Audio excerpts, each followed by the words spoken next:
Hello and welcome to another All for United preview show. Yes, why are you lings in it? Why are you lings in it? A bit of a mix-up to our normal preview thing that we normally do. This is going to be a 3-point preview because what's the point in doing a preview show if we're not looking forward to getting 3 points, eh, lads? Boom! Yes, love that. Love it. Brilliant. Seamless transition there. Yeah, that's what I thought as well.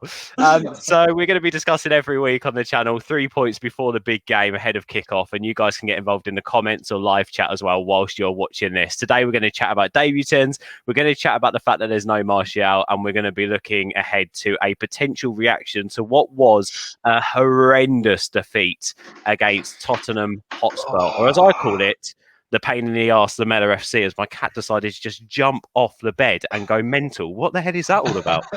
Anyway, she hates Spurs. Yeah. She hates Spurs. That's what it is. But let's jump into it, guys. Let's jump into it. Karthik and Joe are with me, of course. Thank you guys for hopping on. Let's start off with debutants, shall we? Karthik, you first, bro. Who are we expecting to see this weekend? Who do you expect to see line up? I don't think we'll see too many debutants. I don't think we'll see, because obviously Cavani's still in isolation, so I don't think we'll see him at all. Pellistri obviously just travelled and he just landed in Manchester and had his medical, so I highly doubt that he'll be in the squad. I don't even know what our plans for him are. Is he meant to come into the first team and play a part? Is he meant to, I don't know, chill out in the under-23s until we need him? I don't know what that is, but for sure we will see Tella start, and that means I will not have to watch Luke Shaw, so I am buzzing. I knew that's the way it was going to go. Like Karthik there, Joe, are you only expecting to see Tellez line up this weekend? Obviously, we know Cavani can't play because of the quarantine rules. However, he will be back for the PSG game next week. But do you think we could see a shocker with Pellistri, or could we at least see him get some minutes, maybe? No. I don't even think Tellez will start. It's this weird thing that happens in football where debutants don't play when they should immediately. You know, I think the only change we'll see is I think Lindelof will come in for Beek, but we'll talk about that when we're going into our starting lineup. But I don't think any of our new players are going to play this weekend. I think Tellez will come on as a sub. I think this is mainly just to upset Karthik, though. I think it's just so when he sees Shaw on the team sheet, he can just cry into his hands again and say, "Can't we just be rid of him?" I think Tellez will eventually displace him. But just for whatever reason, I feel like Solskjaer is just going to say to Shaw, "Look, you get one more chance. Prove to me that you can still be a left back because you have a serious challenger now." And I think that it'll be against Newcastle. I think Solskjaer is going to say to Tellez, "Look, we'll bring you on no matter what the scoreline is. You will come on. You will get 20, 25 minutes at least. But Shaw, you're starting the game and go prove that you're still our starting right back." I mean, I get that sentiment, but I'm not going to come to Karthik with this question because I know what his answer Yeah. But after that stonking performance against Spurs, if you've got another option, surely can't play. I don't want him to play. I don't want him to even be a ball boy. I'm not as severe as Karthik on this, but I am so hurt whenever I see Luke Shaw pondering around the pitch thinking he knows what he's doing. So I don't want him to start, and I have no interest in seeing him. But I just think as Ollie being the diplomat and being like everyone still has a role at the club, whether you're first team or your squad, you still can do something. You're not a Romero, you're not a Jones, you're not Lingard. We're not trying to get you out in the next window. So I think he's going to give him this kind of olive branch and be like, "You're going to be the cup left back, whether it's the League Cup, FA Cup, and you're going to give me what you can in this game to prove that you still have a place and you won't be out the door next summer." You know, that's the way I think it's going to go. Karthik, it's interesting because obviously Tellez is coming back from Peru, isn't he? And I Fergie used to love any players who from South Africa and who are in our squad. He used to love resting them in the game after the international break, didn't he? I remember that all the time. All the time he used to rest them. It's slightly, in terms of that point of view, do you think, in terms of integrating Tellez into the side, that may be an excuse for Ollie to not start him at left back? But then also other conundrums. You've got the Paul Pogba saga with Van der Beek. I mean, this will be, by the way, Van der Beek's first, so to speak, debut start in the Premier League if he lines up against Newcastle, so we can hit on him as well. Is he someone that could potentially make his not Premier League debut, but Premier League debut from the off against Newcastle? Yeah, just to touch on what you mentioned about Tellez, I think yes, that is an excuse for managers or any manager to give players a rest. I think that's why, as Joe said, you see a lot of the time that when a player just signs, they don't play the game after unless I don't know, it's a rare circumstance of an injury or something like that. They never do, and I don't understand it. If you've signed him, then he's good enough to play. So play him. It's right. On Van der Beek, I think he should have started against Spurs. I personally thought Pogba had no business being in that team. I thought he's been off the pace since the start of the season. He was all right just after lockdown, but then towards the end, and then everything after that has been quite poor. To be honest, he hasn't met his standards. And I thought Van der Beek should have started ahead of him because we're never going to see Van der Beek, Pogba, and Bruno in the same team because the media have influenced everyone into thinking that it's not possible, even though I think it could be. As for whether we'll see him on Saturday against Newcastle, I don't know. I'd like to because when he has played, he has been effective. He's done his role. He's done his job very well. I think he's so creative. He's so clever with his positioning, not just on the ball, but off the ball as well, which allows us to play quicker because of how clever he's positioned himself.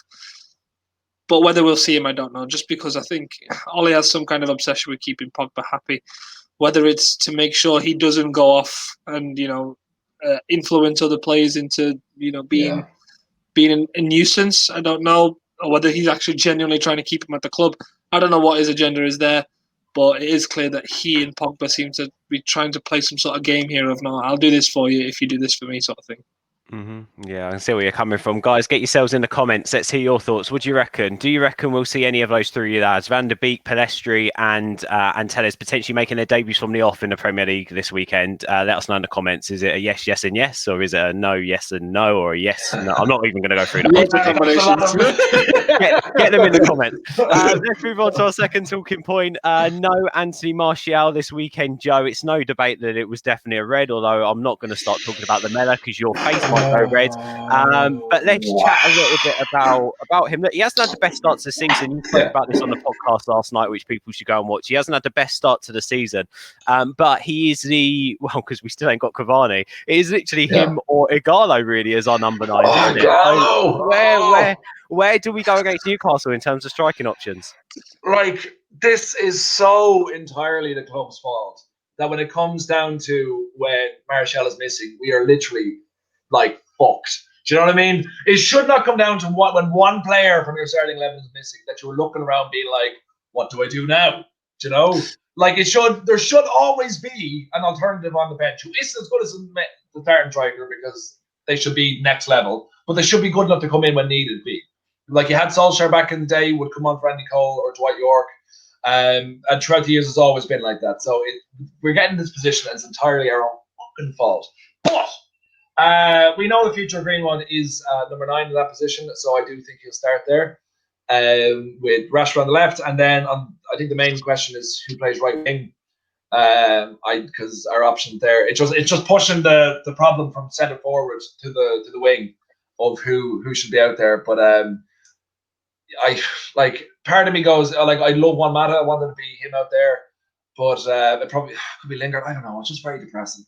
But I'm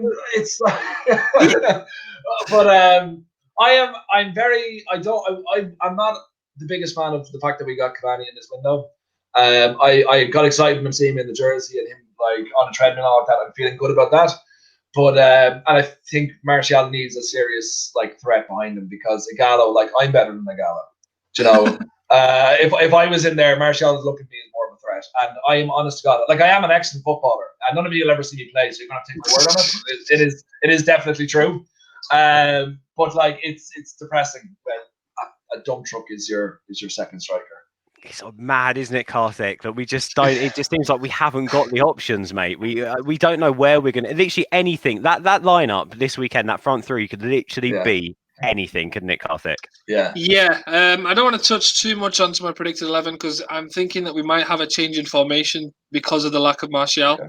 I won't go too much. I'll save it for the starting 11.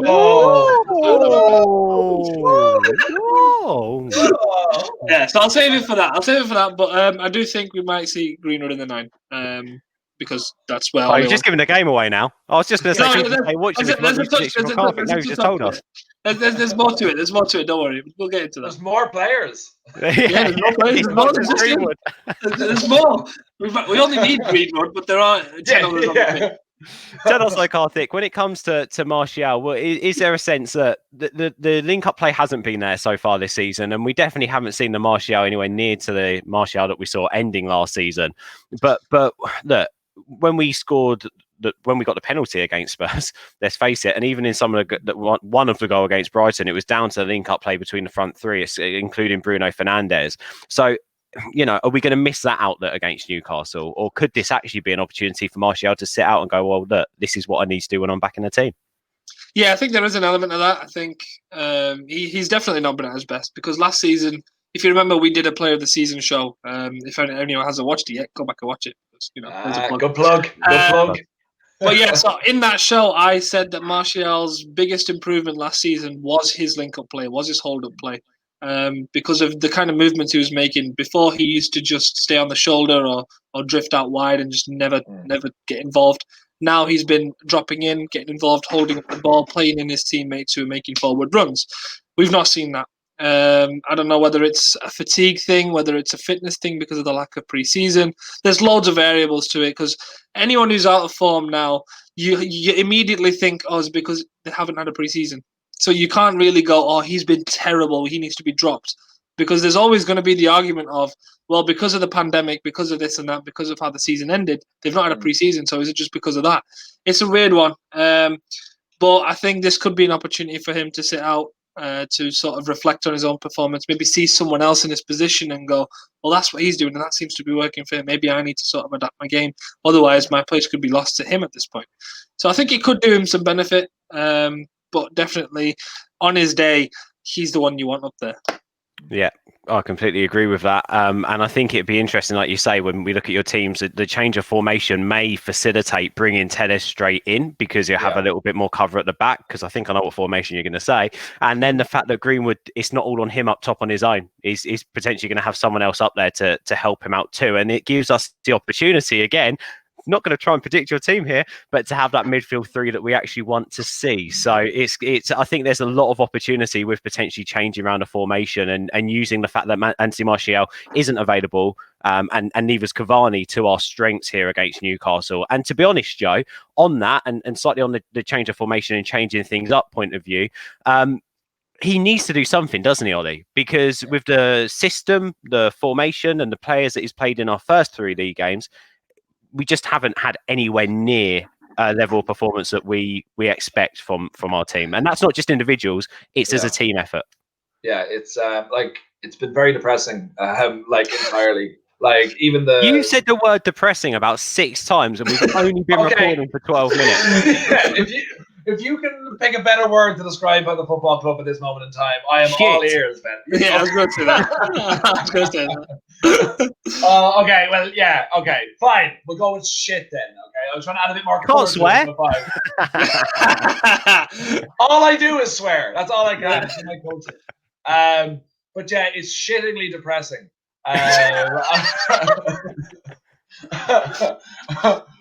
Everything at the moment, whether it's the formation seemed to work perfectly fine last season.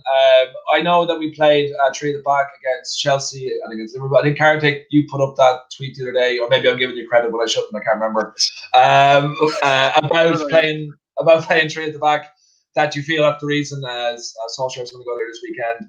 I think that works better against the big teams because you're expecting more onslaught. Like, Newcastle are shit, but we just have to not be as shit as them this weekend. And the problem is with Newcastle is that they, luckily the fans aren't there, because they will always up the game against us, because this is a big game for us. For them, I mean, it's not a big game for us, but now it is, unfortunately. So, it would mean nothing more to them now to do us, and I am scared.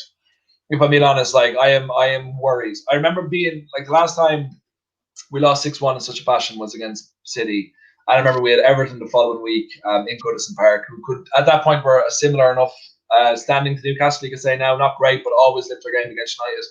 And we beat them, but most importantly, we 1-0 Chicharito.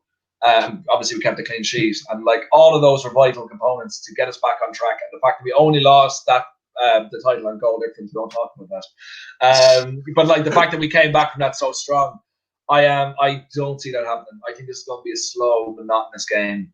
I think it's the sort of thing like it's so bad. Okay, like United are playing like Ireland of old, and by Ireland of old, that's Ireland of like 6 months ago when we would only I don't know start what I playing. think's worse. You using the word depressing in the Yeah, first, I like 6 know. months in the first 12 minutes, or comparing us to Ireland. Like, Look, guys, I can only apologize. I can only say what I see, and it's the worst thing in the world. I've had to live through 30 years of being an Irish Man United fan. And at least for the longest time, being a United fan was a great part of it, you know? But now it's just a case of we've receded that both. I don't get a break. At least English fans, when they're like United are shit, like England are doing better. Well done, okay? But like I get to watch Ireland being shit. They go 1-0 down and then they start to play football. And that's kind of what's happening with United as well, is that we go 1-0 down and then we try to spring to life. And then we might get a draw, or we might win 2-1, or we might get a handball at the 101st minute. But it's the unknown. I think you're right, though, Joe. It's the unknown at the moment. And Karthik, just bringing that unknown to you, what is more important? I mean, it's slightly digressing now away from Martial, and we'll talk more about a reaction to Spurs in a minute. Yeah. But what is more important is just getting the 3 points here, no matter what way, even if we're like this for 91 minutes of the game and the ball goes in off of Luke Shaw's arse in the 93rd minute, because you'd love that. Is that more important right now, or is it having a world-class performance and we're winning 3 or 4-0? Like, I think at the moment this team just needs to start picking up points and they need to start winning games, right? Yeah, at this point of the season, I've always said in the first 5, it's just about getting points on the board. You don't need to worry about how good you've been. Just get points on the board. Get at least 3 or 4 wins out of the first 5, and then you can start improving from there. Because let's face it, it's an easier problem to solve if you're winning games and playing badly than if you're playing badly and not winning games. Mm-hmm. You can fix performances when you're winning. I would like to say that we'd respond well after Spurs, but because of this international break, I think Joe's right in that it will be one of those boring 1-0s. If we were playing it right after the week after, then maybe you might see a bit of a reaction. But I highly doubt it. And I think, it's one of those where we'll just go, you know what? If we win, I'll take it. I'm not too bothered about the performance. Let's just win. Please just win. One more quick point for Newcastle, because I know you love your football. Callum Wilson's had a good start at life at Newcastle, isn't he? Is he someone who we've got to watch out for from the Newcastle point of view? Yeah, guys, definitely. I'll be back in 1 second. Someone just came to the door with a package. Oh, no, he's leaving. It's fine. Never mind. Brilliant bit of news there from Joe. Yeah. Anyway, Callum Wilson, he's been superb for them. I've got him in my fantasy team, so he's doing well for my team as well, and I hope he does badly this weekend. But no, he has brought them a different kind of dimension to their attack, because before they were just a hit it to Andy Carroll and hopes Joe Linton runs off it sort of thing. Yeah. But now you've got a proven striker up there, and he's made a fantastic start, and he really does improve the way they play, which is why I'm a little bit worried, because it's a bit different to what we're usually facing against Newcastle. Now, I shouldn't be sitting here and being worried about Newcastle, but that's the state of our defence at the minute. So definitely Callum Wilson's one to be careful of, and as well, St. Maximin, he worries me. Just Jesus Christ. Let's just not. He's a flair player, isn't he? He's a flair player. He's one of those, you never know what you're going to get with him. He'll either give you a 2 out of 10 performance or a 9 out of 10. Is one of those. And if he turns up against you, you're going to have a hard day's work. But hopefully, I know he hasn't had the best of starts of the season, but I still fancy Wan-Bissaka over everyone. I don't care how good that attacking player is. So fingers crossed he lines up on the left wing and Wan-Bissaka pockets him. Right, guys, quickly, just on a reaction to the defeat against Spurs, Joe, I'll come over to you first. Out of all the things that went wrong against Spurs, just a couple of key areas where you want to see improvements. And I know that's a hard question to ask because it's quite broad, but feel free to pick wherever you want to go with it. It's literally just attitudes. That's the only thing that needs to change. That was pretty much player for player. That was our best starting lineup. That's like our best 11. We didn't have excuses like we were missing Pogba or whatever, Martial through injury. It was just the fact that we went 1-0 up and then we just completely and utterly shit the bed. I think there is an issue. Like, Harry Maguire is a very, very, very, very good centre back. All right, he's a very good centre back. He's a starting centre back for his country, and he completely and utterly improved their squad last season by making it the 3rd best defence in the league on paper, at least. For that to happen to him last week, that is more than just having a bad game. I think there's literally something up. I think himself and De Gea suffer greatly with inside their own head, basically. I think De Gea's mistakes are coming from his own self-doubt. I think Maguire that week as well is suffering from his own self-doubt. I think a lot of things happened to him over the summer. A lot of criticism coming from what he would say from just protecting his sister. Not to go down talking about that, but I think it's all connected. And the amount of abuse he's been getting online as well. People calling for him to be taken off captaincy. And people are, look, completely valid with their own opinions. But I think all of this is coming to a point where it just manifested itself in that game. Because he was beyond terrible. Beyond terrible. Like anyone we've ever seen a centre-back play a game that badly in a long time. So I think this going forward, like he really needs to take the reins, either have a couple of weeks off or just put it all behind him and just try to move forward. And I think the most important thing from this game is a clean sheet. If we play awful and win 1-0, I'm completely fine with that. Because we need just for the back line to settle their heads and realise we're able to defend. We are quality, we can do this. And we can't keep conceding goals because De Gea is getting away with a lot as well. De Gea has conceded, 12 goals? 11 goals in 3 games? And there's been nothing said about him. Even though I'd like to say that I'm counting, but I'm not. Yeah. I've lost count. Yeah.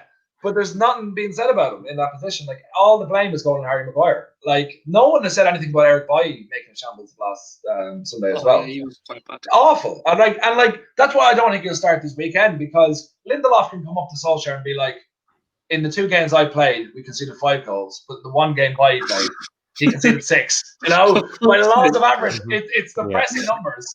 But like, he really should be taken out of that team immediately, because you can look at that and go, well, clearly himself and Maguire don't work, because Maguire is going to start because he's 80 million. I do believe he's the best centre back in the club as well. But I just think there needs to be a shift in mentality of just being like, we're all in this together. We're all good enough to be here. Let's just move forward.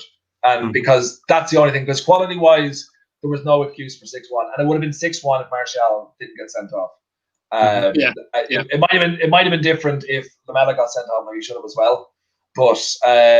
But not with Martial made no difference in the back line, you know. So I think we need a clean sheet more than anything.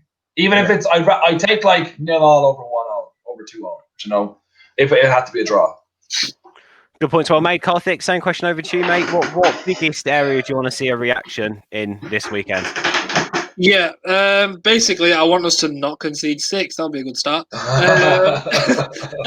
With the defence, I think Joe makes a good point there with Lindelof and Bailly. I think it will be an instant swap, because Lindelof can now, unfortunately, go up to Solskjaer and go, well, you've just conceded 6, mate, so put me back in the team.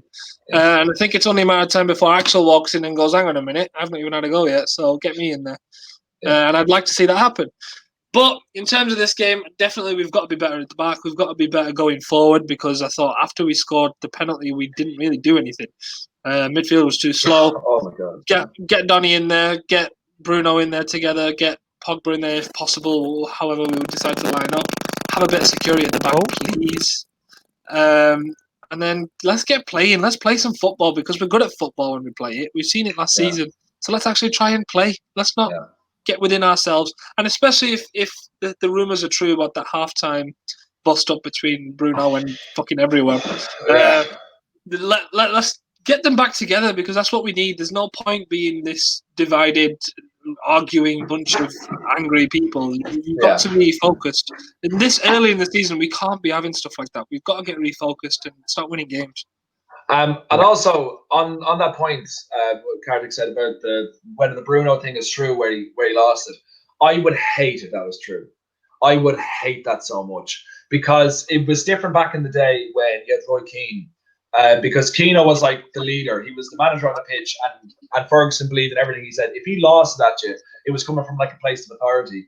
Like, Bruno he might be our best player, but he's not our captain, you know. It's not his right to come in and especially scream at Harry Maguire if that's what it is. Because that sets a divide. It doesn't bring them together. So I really, really hope that isn't true, because there's better ways of doing it. And I hate the fact that it might be, because we've seen what he did at Lisbon.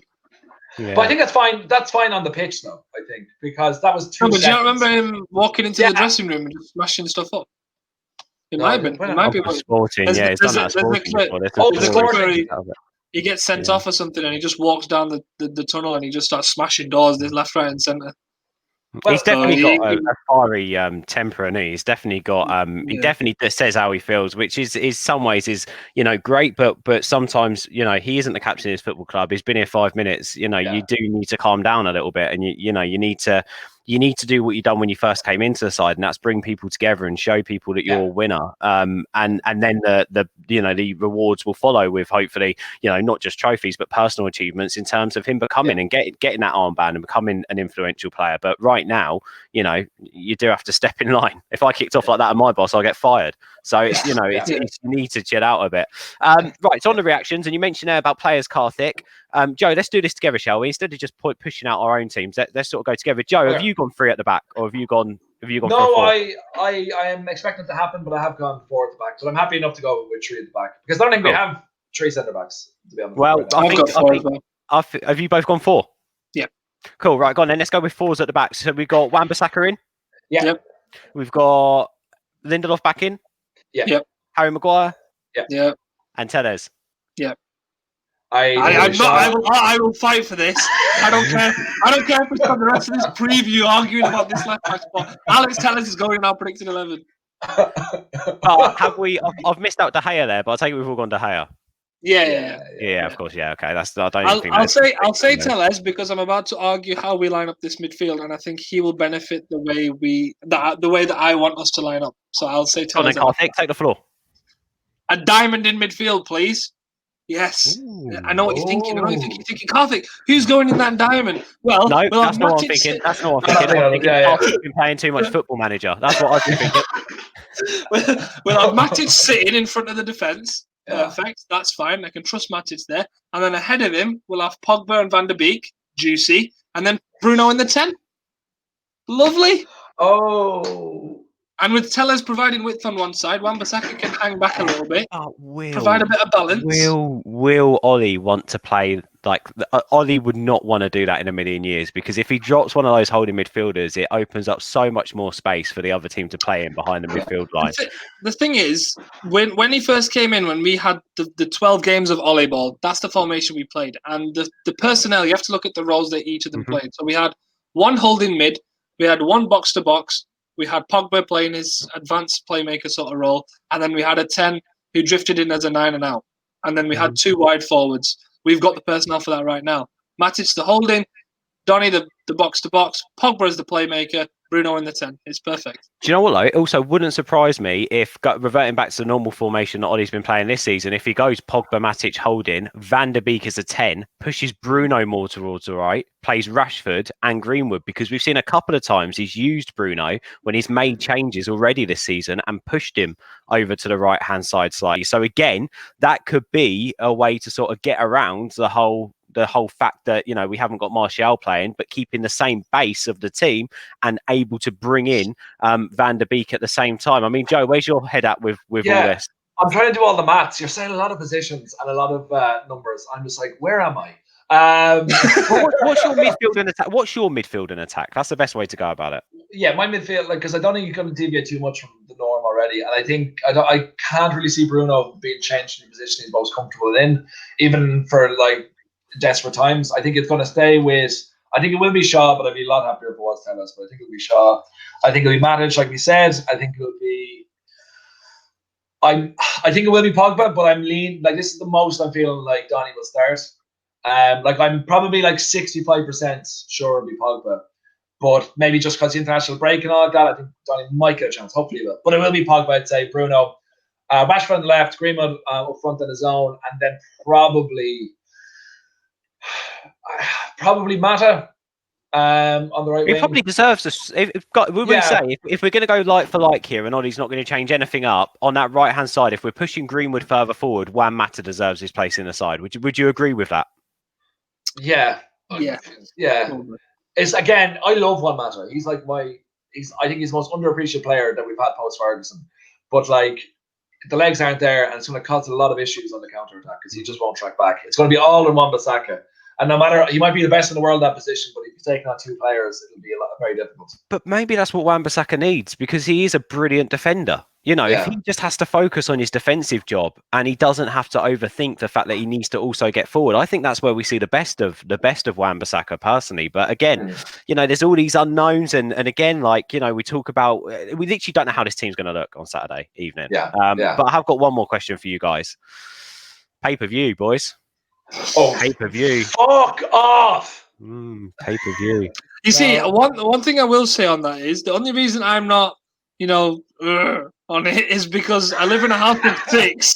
I live in a house of 6, so if you look at it, it's £2 each. So I'm all right. Oh well, you can live in a house of 7 now. I'm coming. Yeah. So there you go. But yeah, no, it is ridiculous. I'm going to make that. That's going to be my excuse. I've got 2 kids, so that's at least a couple of quid each on those guys because they want to watch it. Oh, take it out of the pocket, buddy. Mina's going to be in bed. Well, who cares? She still wants to watch it. Ben, I can imagine for their 18th birthday, when you're supposed to be getting them this lovely present, you're just going to show up with a bill for all the matches. You actually owe me $4,000. Yeah, I want to get a new phone contract, 60 quid a month. Now we're at least looking 40 because you've got to spend £20 a month on football, guys. Come on, let's have a look at it that way. Just quickly, score predictions. What are we going for, Joe? I'm going to pray for a 2-0 United, but I'm a bit more sceptical than that. So we'll say 2-0. Karthik? 1-0 United. 1-0 United. Boys, from here on in, all I've got to say is come on the Reds. Let's get that win this weekend. We'll be on. Joe's going to be on for the match reaction. Karthik, I think, is joining him as well at 10 o'clock straight after the game. So be with us. Subscribe to the channel. Hit a like on this video. I've not said that before. That's naughty of me. Hit a like on this video. Share it about. Get your thoughts in the comments on our 3-point preview. We've spoken about loads, covered loads of stuff. So get your thoughts in. And tell Karthik that he's been playing too much Football Manager as well, toying around with the diamond formation. Who does this guy think he is? Who does he think he is? 4-4-2. 4-4-2. Yeah. I want to play a flat 4-3-3. Hit the subscribe button. Give us a like, guys. Speak to you soon. Take it easy. This has been All for United. We are out of here.